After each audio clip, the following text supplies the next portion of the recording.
Hey everybody, Captain Silvertooth here from Infographic News for Kids. Today is Tuesday, February 19th of 2019. Happy Tuesday everybody. How is your Tuesday going? I ask that question almost every Tuesday, but Tuesday is my favorite day of the week, and I really don't know why, but it just is. Anyway, our mission is to inform the youth of all nations of the world being created for them to inherit.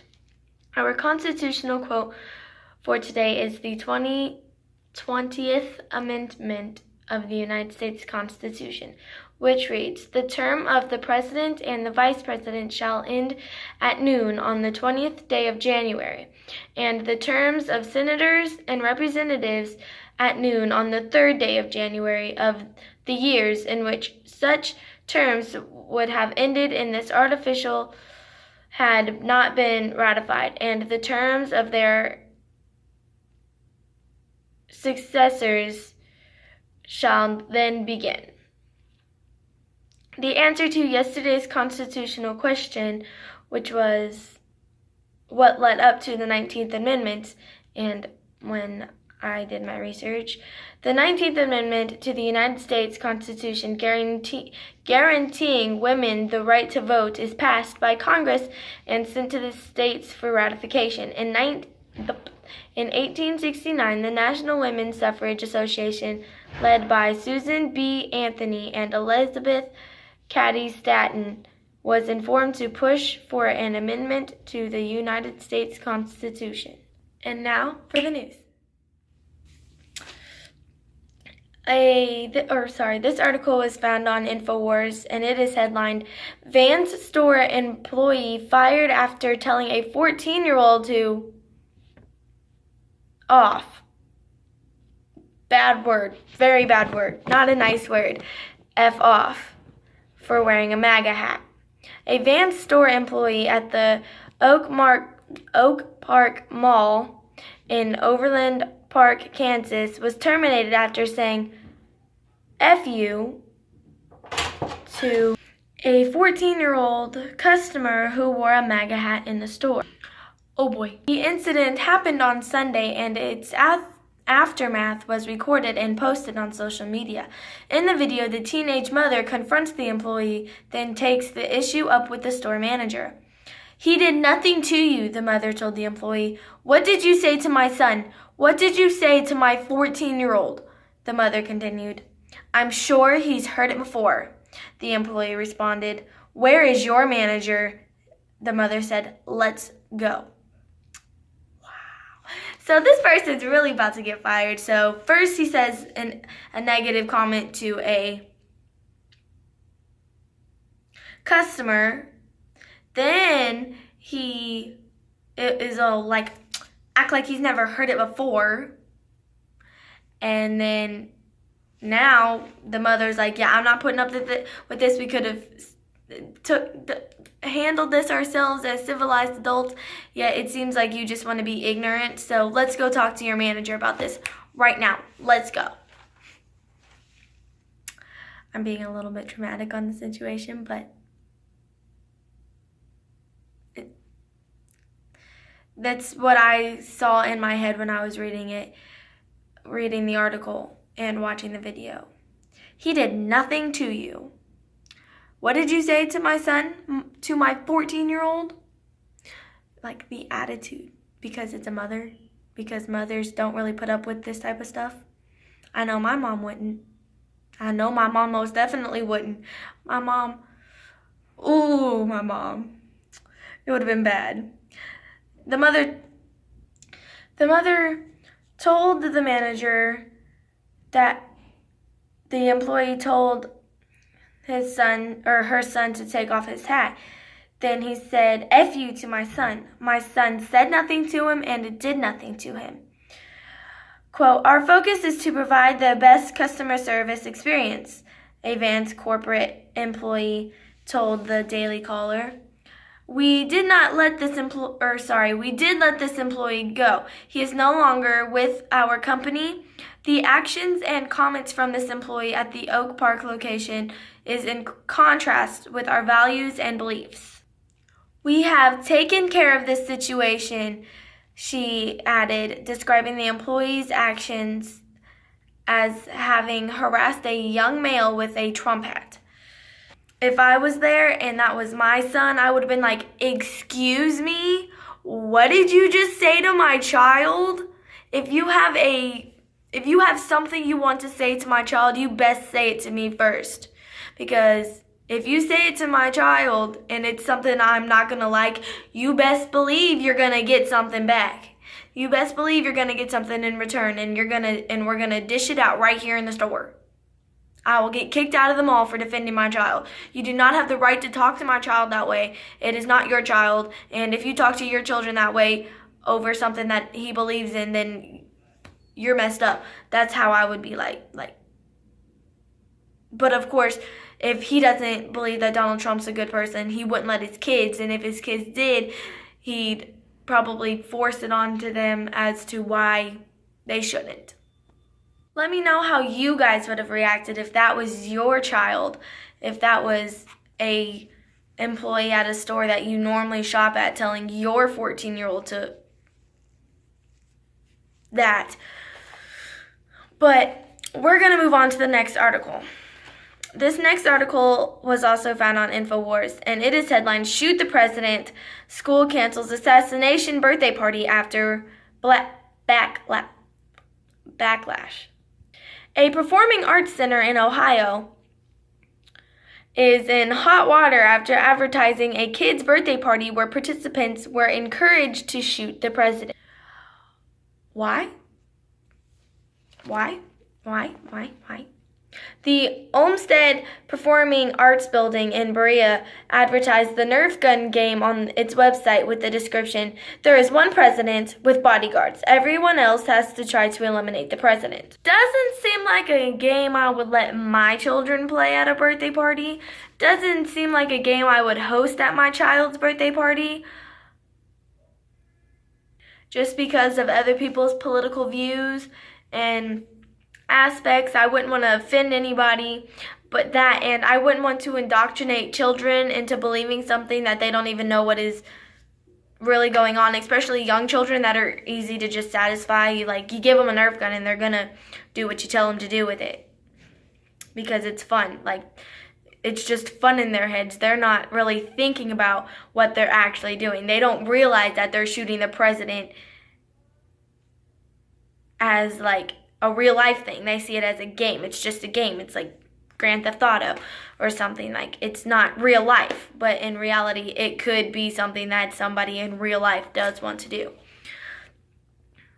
Some members of the community believe that the game was sending children a negative political image about President Trump. I think it's unfortunate that they chose that kind of theme only because of the atmosphere we live in now. Julie Burgess has told local news. For kids, it's just fun, like I said. But they don't realize what they are being taught subconsciously, she added. See, kind of like what I was just saying. They don't really realize what they're doing as anything more than a game. They literally think it's just a game. I can think of times where I was doing something and I was just thinking of it as a game, and then my mom or my dad told me not to do that, and when I asked why, they explained it to me, and then I was like, oh, I shouldn't be doing that, and it's not just a game, it's something that is serious. Adam Sheldon, the director of Baldwin Wallace Community Arts School, which owns the community center, said in a statement, Baldwin Wallace acquired Olmsted Performing Arts on January 1st as a part of our new community art school. This party theme, the president, which was posted under previous OPA management, is in poor taste and does not reflect the values of BW, Baldwin Wallace. As soon as it was brought to our attention, BWCAS, Baldwin Wallace Community Arts School, removed the party theme from the OPA site. We apologize to anyone who was offended by the presence of this theme. It does not reflect BW's values anyway. he said, well, that's good that it doesn't like represent this type of company, but it kind of does seem like it does, just because, I mean, it was on your website. It was at a party that you hosted. So it kind of does seem like, I don't know, that it does represent your values. I mean, I know some people say it doesn't represent their values just because they don't want the negative outcome, but they also could be telling the truth. It might not affect or it might not be the way they think and believe. There's no way I can tell you it is or it isn't. But that is all for that article, and we're going to move on to the next one. This article was also found on Infowars, and it is headlined, Superclass threatens to hijack the First Amendment. At every turn, the mainstream media is pushing propaganda on the Americans while they pummel our First Amendment into oblivion.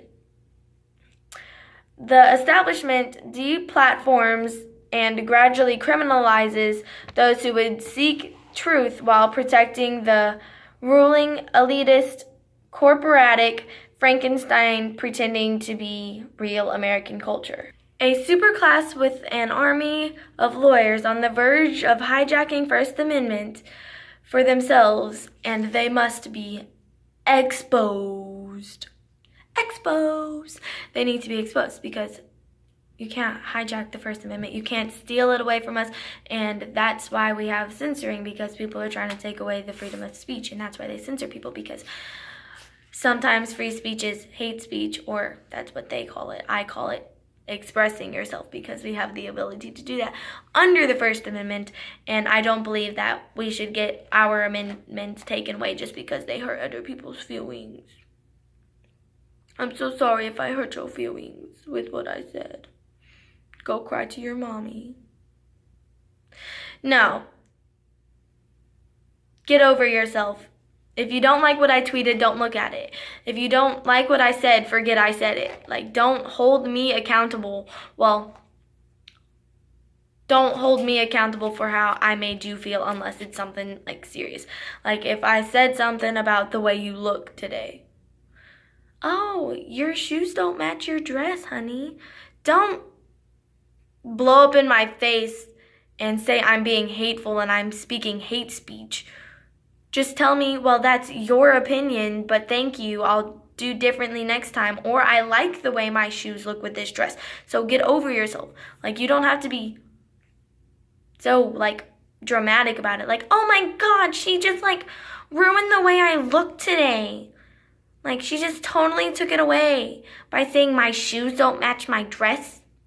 Hate speech. Like, that's what they're doing. Like, they're censoring people and calling it hate speech, when really they're just trying to, like, inform people or actually speak the truth, because, you know, we have all that fake news out there that provides not real stuff, like CNN and stuff like that. So we totally and completely need to protect our First Amendment. It is our right to speak freely, and we need to keep that right with us in the Constitution, because it is important. We should have the ability to speak freely, and if they take that away, it's just going to be another way we end up as a communist country.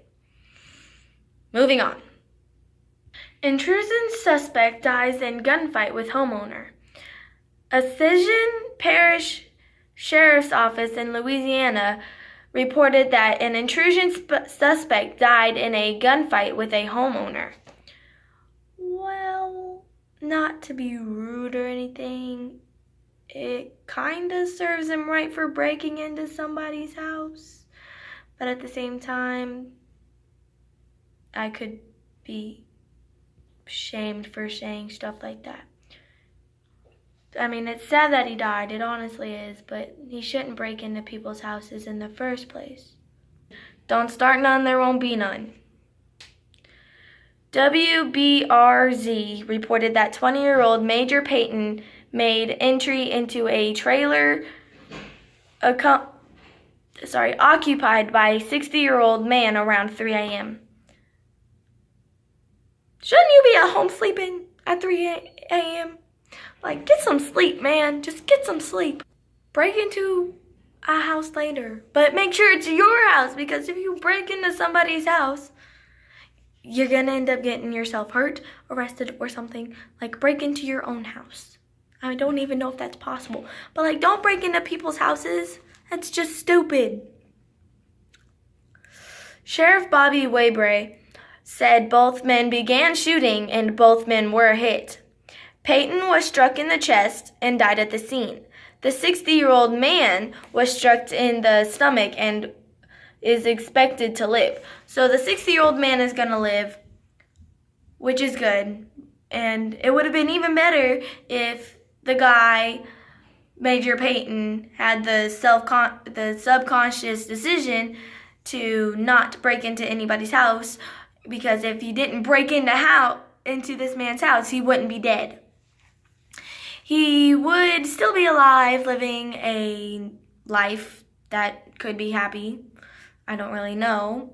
But he wouldn't be dead right now. And I feel like that's what's important. Like, if you wouldn't have had the idea to break into somebody's house, then you would still be alive. Not saying you should break into a house, but if you're going to break into a house, you should do it while they're either gone. Yeah, you should just do it while they're gone, because you have the less likely chance of getting caught immediately. You should make sure they're not in the home first. And if they are at home, wait until they leave if you really want to break into their house that badly. That's a tip from a 13-year-old. Couldn't have thought of that on your own, because even if you broke into his house while he was gone, you'd still be alive. You'd just probably be in jail. Maybe. Or you would have gotten away with it. But I'm just saying, you shouldn't break into people's houses anyway.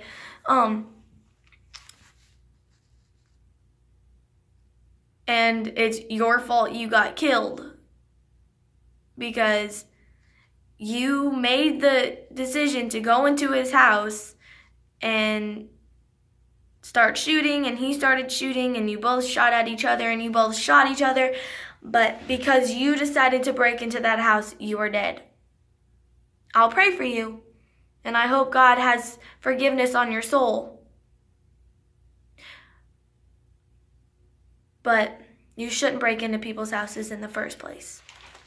And I know I'm saying some pretty harsh stuff, but it's the truth. If he wouldn't have broken into the house, he'd still be alive, and that's truth. According to the Advocate, Peyton had been arrested at 17 years old after administrators at Scotlandville High School found a pistol in his book bag. Great! He brought a pistol to school. So I wonder if it was going to end up being a school shooting. I'm glad he got caught before he was able to do anything with that pistol, because so many lives could have been lost. I mean, it's just a pistol, but at the same time, it's still a gun and it still can kill. This is why guns shouldn't go to minors.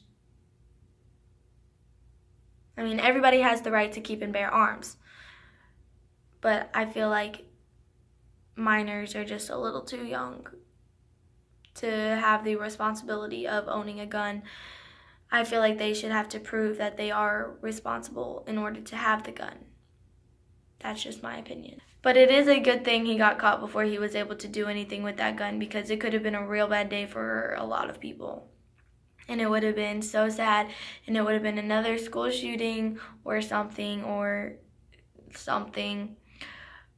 And it's really sad, and I'm really sorry for this guy, that he must have been going through something or something, because he must have been angry or something. I'm saying something a lot, but I don't know. Something must have been going on, and it's kind of sad that something might have been going on. And it's sad that he felt like he needed to bring a gun to school, because he could have been getting bullied or something, and he was just using it for protection. But I don't really feel like you should whip out a gun anywhere to save yourself. I feel like you should fight like grown men with your fists, not with your guns. But that is all the news I have for you guys today. Please send me news. Tell me news in the comments. I will totally do your news, guys. Our Bible verse for today is from the book of Jonah. It is chapter 2, verse 2. And it says, "He said, in my distress, I called to the Lord, and he answered me. From deep in the realm of the dead, I called for help, and you listened to my cry." That is beautiful. I really like that one. I really do. Our constitutional question for today is, what does the 19th Amendment exactly mean constitutionally? That is all I have for you guys today. Please remember to like, comment, subscribe, share, hit the notification bell for more videos. Stay tuned. They will get better the more and more I do this. They've been getting better, more fun, more perfect for you guys, because that's what I try to do for you guys. I love you guys. Please remember to like, comment, subscribe, share, leave jokes for Hambone. He loves reading your guys' jokes, and he hasn't been here to tell a joke. Well, he said one yesterday, but he's not here today to say one. But I love you guys. Please like, comment, subscribe, share, leave stuff in the comments. I love your suggestions. I've been getting so many here lately, and I love them. Thank you guys so much for that, and I will see you guys in my next video. But for now, Captain Silvertooth signing out. Bye, guys.